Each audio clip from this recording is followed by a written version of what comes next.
So we have our video here, and we have the right spot where we want it to be created, the GIF, but we want to add text. So what we do is just taking our text tool, we're going to click onto our image right here, or our video, and you can see as soon as I did that, it added this layer. So I'm going to type how to, I'll say bake bread.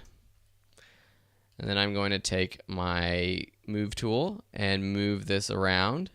I can add different layers. I can change the color with the character panel, make it stand out a little bit more. So maybe I'll do something like blue, something like bluish purple.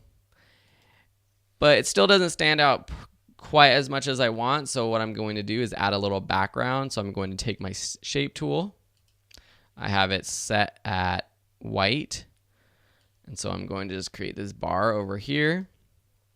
Now this bar is on top of the how to break bread layer, so I can just go over to my layer panel and drop it beneath. And you can see here on the timeline that it starts, or it's underneath the text layer.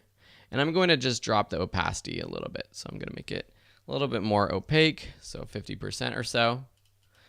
And just move it so it's a little bit centered, and maybe I'll change the color of the baked bread just to add a little bit, make it a little bit more enticing, a little bit more dynamic.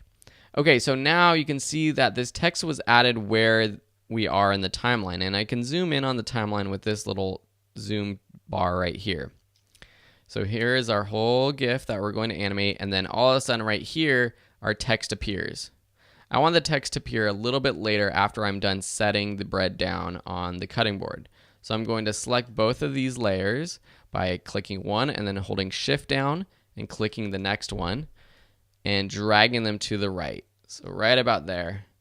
So let me play this for you guys. So it's going to play through, boom, text on. Play through, boom, text on.